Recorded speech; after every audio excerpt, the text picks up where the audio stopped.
Por que a gente Mas- reza pedindo proteção pra coisas do homem? Tipo, nos proteja contra a Rússia, nos proteja do comunismo. Por que a gente Mas tem que quem que pedir reza isso? Não. Eu nunca rezei isso, não. Tem pessoas da Igreja Católica que faz oração. Inclusive esse problema aí que deu do Frei Gilson, muita gente pegou no pé Do cancelamento por dele, conta né? disso aí, né? Ó, nos proteja da Rússia, nos proteja do Não falou comunismo. da Rússia, não. Ele falou do comunismo, foi não? É os dois. Nos proteja. Eles falam. Nos Da Rússia proteja pela guerra, não. do que foi avisado no milagre de Fátima. Porque parece que no milagre de Fátima ela avisou, né? Tipo, ó, tomem cuidado aí da Rússia, do comunismo. Teve isso aí, não teve?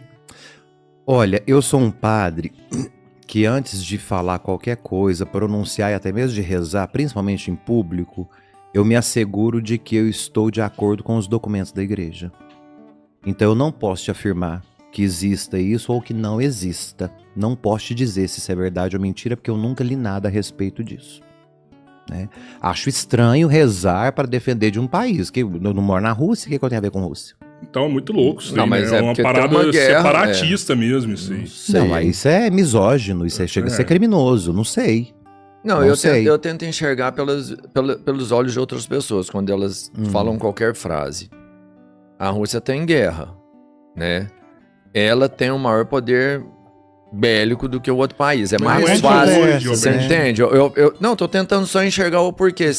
Porque eu não é vi de ele hoje, falando você isso. entende que isso é histórico, não, Não, é de sim, hoje. mas eu não É. vi ele falando isso. Não, Mas se quiser, ele a falou, gente o que põe que um é? vídeo aí se precisar. Não, ué. eu tô Quando- acreditando em você, mas por que essa minha visão é dessa Não, postura? eu entendo. De às vezes pensar nos protejos da Rússia, não da Rússia fazer assim, de uma Rússia, talvez de uma Mas guerra. da mentalidade De uma guerra, de alguma do coisa. não? comunismo que houve, que Papa João Paulo II, inclusive, foi ferrenho ao combater o comunismo. Mas é importante dizer isso. Isso serve principalmente para os papagaios de pirata que só repete o que escuta, né? Pega o livro de doutrina social da igreja, tá bom? Vai lá atrás, nos papas que iniciaram a doutrina social da igreja, para a gente entender. A igreja, ela proíbe o comunismo. Sim, proíbe. Comunismo marxista. Aquilo que foi pregado na filosofia, enquanto uma substância que separa a sociedade. Então, um conceito filosófico de comunismo. Isso é proibido pela igreja. Todos os documentos são claríssimos ao dizer isso. Que é aquela raiz marxista. Vou citar só Marx. Não vou entrar em Hegel, não vou entrar em Max Weber, não vou entrar em nenhum outro filósofo. Só Karl Marx. Marx, porque é o que todo mundo no Brasil fala. Não sei se entendem Marx, mas pelo menos repetem. Que a igreja condena esse marxismo comunista, que ele é apelativo e que proíbe a sociedade de ter livre acesso às coisas. Isso é proibido pela igreja. Agora, quando nós falamos do comunismo atual, de partilha dos bens, de igualdade, de desejar que o outro também tenha, de que o outro também possa fazer, isso é uma questão de evangelho. Isso não passa pela filosofia marxista, nem pela filosofia dos contemporâneos ou modernos. Isso passa pelo evangelho. Senhor, e quando é que nós vamos saber que nós fizemos isso a ti?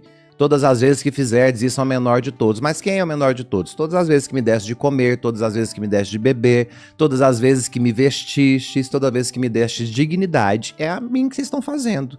No outro. Então, isso é o que nós chamamos de vida comum.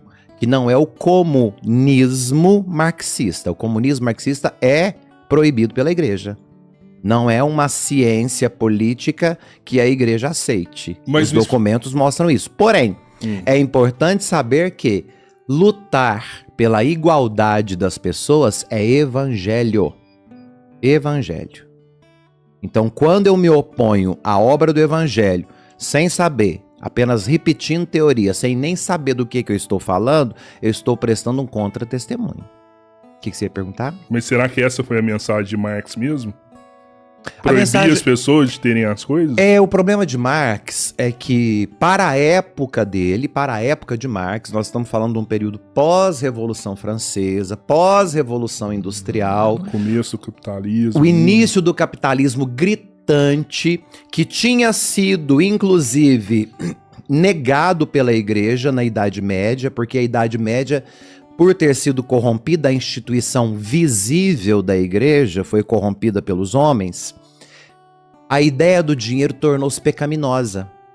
Então, a contra-reforma luterana, vem a reforma luterana, os protestantes saem da igreja católica, criam uma divisão na igreja, e a igreja católica, para combater a ideia protestante, vai criar a contra-reforma. E o que a contra-reforma vai nos ensinar? Que é preciso uma vida simples, que é preciso viver da pobreza, que é preciso viver da simplicidade. Porque na Idade Média tudo era dinheiro, tudo era muita usurpação e muita luxúria. Então a igreja vai pregar agora a pobreza, a castidade e a obediência para todos os fiéis. Então é importante para a igreja, neste período exclusivo, vangloriar a pobreza, supervalorizar o não ter. Incluir as pessoas. E demonizar o dinheiro. Tanto que quando nós somos colonizados pela Europa no século XVI, que é justamente esse período da demonização do dinheiro, o que chega para nós no Ocidente é o quê?